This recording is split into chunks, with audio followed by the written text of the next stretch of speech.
Hello and welcome guys. आज की video का टॉपिक है call back function in JavaScript.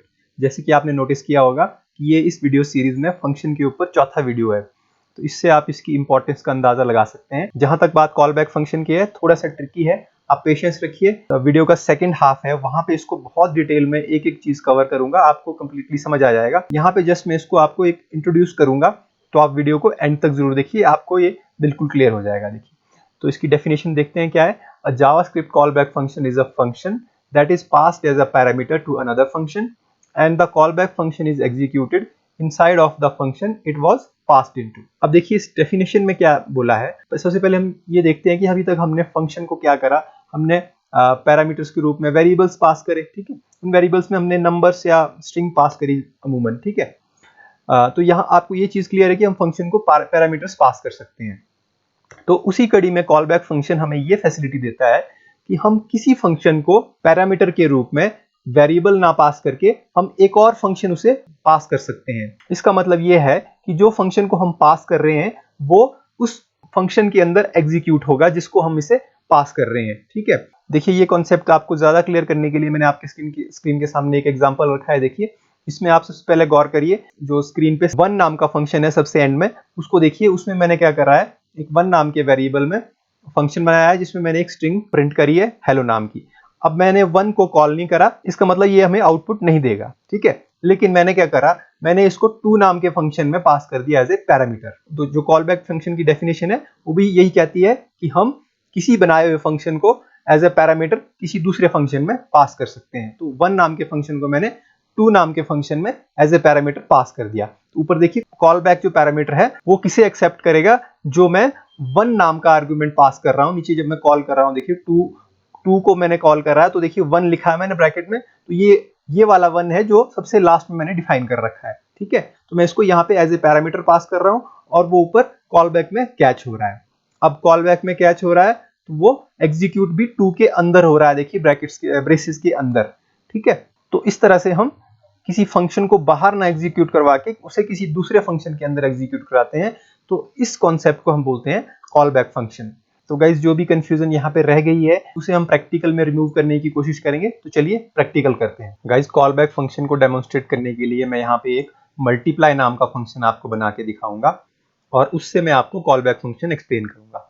एक बात और, मैं यहाँ पे आपको कॉल बैक फंक्शन एक्सप्लेन करने में ज्यादा फोकस रखूंगा, मैं आपको फंक्शन ज्यादा एक्सप्लेन नहीं करूंगा, क्योंकि मैंने उस पर ऑलरेडी 3 वीडियो बना रखे हैं, तो आप उनको प्लीज देख सकते हैं अगर आपका फंक्शन का कॉन्सेप्ट क्लियर नहीं है। तो मैं यहाँ पे वैर मल्टीप्लाई इस तरह से एक वेरिएबल लेता हूं और यहाँ पे फंक्शन लिख देता हूं। ये तरीका है फंक्शन क्रिएट करने का, फंक्शन एक्सप्रेशन से। ठीक है, ये फंक्शन डिक्लेरेशन नहीं है, ये फंक्शन एक्सप्रेशन है। ठीक है, तो यहाँ पे मैं क्या करता हूँ, दो वेरिएबल लेता हूँ। एक लेता हूँ आई नाम का, इसको वैल्यू देता हूँ 4, और एक वेरिएबल लेता हूँ जे नाम का, इसको वैल्यू देता हूँ 2, और रिटर्न स्टेटमेंट का यूज करके मैं क्या करता हूँ, इनको आपस में मल्टीप्लाई करा देता हूँ। ठीक है, इस तरह से।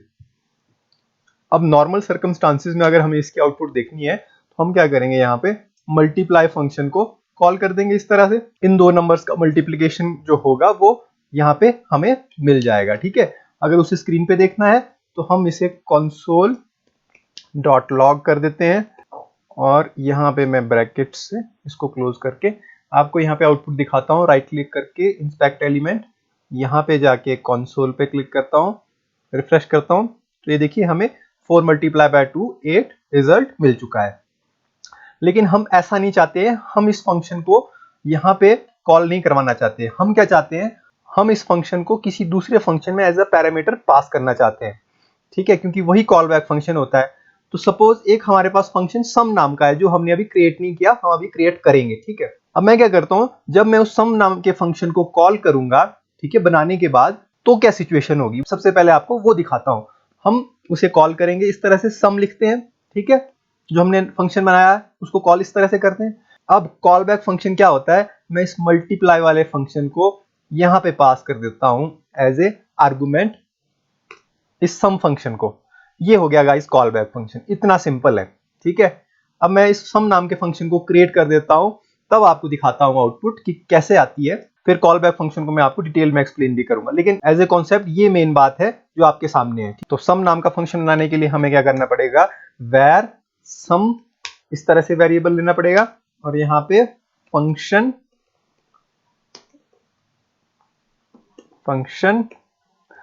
ब्रैकेट्स। और अब देखिए, अब हमें क्या करना होता है, अब हमें ये मल्टीप्लाई फंक्शन जो हमने यहां पास करा है उसे हमें यहां कैच करवाना होता है।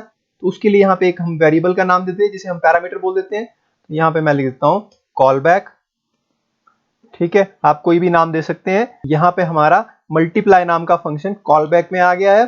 अब मुझे अगर मल्टीप्लाई को कॉल करवाना है तो मैं कॉल बैक को कॉल करवाऊंगा, मल्टीप्लाई ऑटोमेटिकली कॉल बैक हो जाता है, ठीक है। तो यहाँ पे मैं क्या करता हूं, यहाँ पे मैं लिखता हूं कॉल बैक और ब्रैकेट्स लगाऊंगा, सेमीकोलन लगाऊंगा, हमारा मल्टीप्लाई वाला फंक्शन यहाँ पे कॉल हो जाएगा। अब जो ये रिजल्ट हमें आई और जे को मल्टीप्लाई करने पे मिल रहा था वो यहाँ पे आ चुका है, क्योंकि इसने रिटर्न किया तो इस फंक्शन को रिटर्न किया ना, क्योंकि रिटर्न स्टेटमेंट जो कॉलिंग फंक्शन होती है उसको अपनी वैल्यू रिटर्न करती है, तो इसे हमें यहाँ पे कैच करवाना पड़ेगा।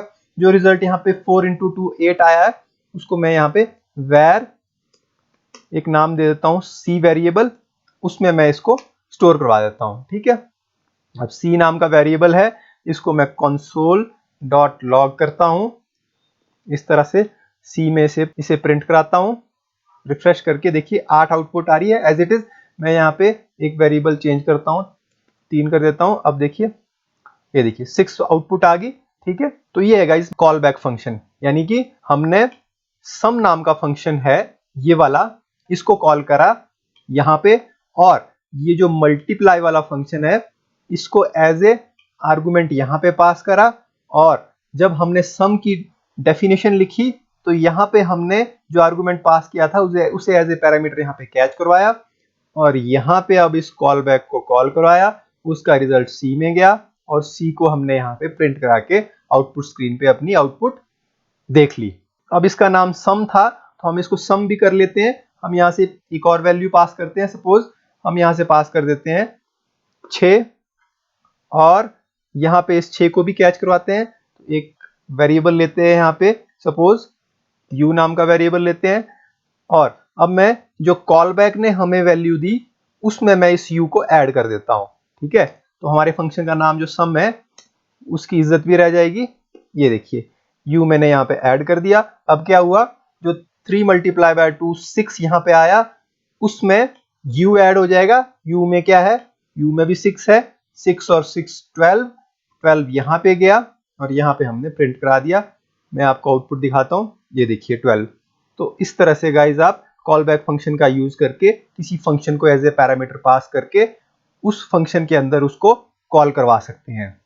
अब देखिए गाइज, अब हम इसी फंक्शन एक्सप्रेशन को एरो फंक्शन में भी कन्वर्ट कर सकते हैं। अगर मुझे इस फंक्शन को एरो फंक्शन में कन्वर्ट करना है तो मैं क्या करूंगा, ये फंक्शन यहां से हटा दूंगा, और क्या करना होता है हमें यहाँ पे इक्वल्स टू का सिंबल, ग्रेटर देन का सिंबल लगाना होता है, हमारा ये एरो फंक्शन बन जाता है। सिमिलरली यहाँ पे भी मैं क्या करता हूँ, इसको हटा देता हूँ और यहाँ पे ये एरो का सिंबल लगा देता हूँ इस तरह से, ठीक है। तो ये हमारा एरो फंक्शन बन गया। अब मैं अगर इसको रिफ्रेश करता हूँ तो ये देखिए कोई हमें एरर नहीं मिली। तो इसका मतलब ये है कि हम जो कॉल बैक फंक्शन का कॉन्सेप्ट है उसे एरो फंक्शन में भी इंप्लीमेंट कर सकते हैं। अब देखिए, अब हम एक और काम कर सकते हैं। जो ये मल्टीप्लाई फंक्शन हमने यहाँ डिफाइन कर रखा है, इसे यहाँ ना डिफाइन करके हम डायरेक्ट इसे यहाँ पे कॉल करने के टाइम पे ही पास कर सकते हैं, ठीक है। तो मैं क्या करता हूँ, इसे यहाँ मल्टीप्लाई को हटा देता हूँ, और जो ये मल्टीप्लाई फंक्शन यहाँ लिखा है इसे मैं यहाँ पे डायरेक्ट पास कर लेता हूँ, ठीक है। तो उसके लिए क्या करना होगा मुझे, मैं लिखूंगा मल्टीप्लाई और इक्वल्स टू ये ब्रैकेट्स, इसके बाद एरो का सिंबल ये, और उसके बाद मैं यहाँ एंटर प्रेस कर देता हूँ।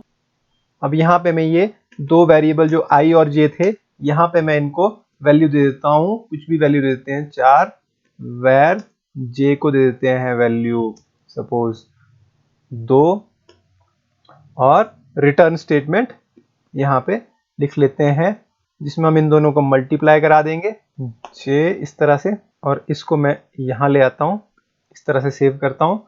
अब देखिए गाइज, मैंने कुछ नहीं किया, मैंने ये जो मल्टीप्लाई फंक्शन यहाँ बनाया था इसे मैंने क्या किया, जब यहाँ पे मैंने सम नाम के फंक्शन में मल्टीप्लाई फंक्शन को पास करा एज ए आर्गुमेंट, मैंने उसी समय इसे यहाँ पे डिफाइन कर दिया। बस मैंने ये काम करा है। अब मैं अगर इसको सेव करता हूँ और इसको मैं कमेंट करता हूँ पहले, अब देखते हैं अब हमारा ये फंक्शन काम करता है या नहीं करता है। मैं रिफ्रेश करता हूँ, ये देखिए बिल्कुल एक्यूरेट इसने हमें रिजल्ट दिया। मैं आपको अब एक्सप्लेन करता हूँ कैसे ये रिजल्ट आया। यहाँ देखिए मल्टीप्लाई फंक्शन हमने एज ए आर्गुमेंट यहाँ पे पास करा, आई और जे की दो वैल्यूज हैं 4 और 8, उन्हें हमने आपस में मल्टीप्लाई कराया 8। अब हमने मल्टीप्लाई फंक्शन को यहाँ पे एज ए पैरामीटर कैच करा कॉल बैक के जरिए, कॉल बैक यहाँ पे कॉल हुआ, कॉल बैक ने कॉल करके 8 यहाँ पे हमें रिजल्ट दिया।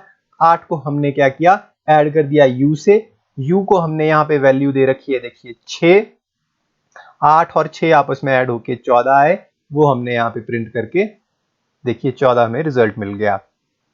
अब हम कोई भी वैल्यू चेंज करते हैं, अगर मैं यहाँ पे 6 की जगह 4 करता हूँ, फिर आपको रिफ्रेश करके दिखाता हूँ, तो उसके अकॉर्डिंग देखिए 12 रिजल्ट मिल रहा है। तो गाइज मुझे उम्मीद है कि आपको ये कॉल बैक फंक्शन का कॉन्सेप्ट समझ आया होगा। मैंने आपको फंक्शन एक्सप्रेशन और एरो फंक्शन दोनों में ही ये कॉल बैक फंक्शन का जो कॉन्सेप्ट है इसे इंप्लीमेंट करवा के दिखाया, और हमने ये देखा कि हम डायरेक्ट कॉल करते समय किस तरह से फंक्शन को डिफाइन कर सकते हैं। मुझे पूरी उम्मीद है कि आप इसकी प्रैक्टिस करेंगे और इस कॉन्सेप्ट को क्लियर करने की पूरी कोशिश करेंगे। तो see you guys in the upcoming videos. Thank you very much.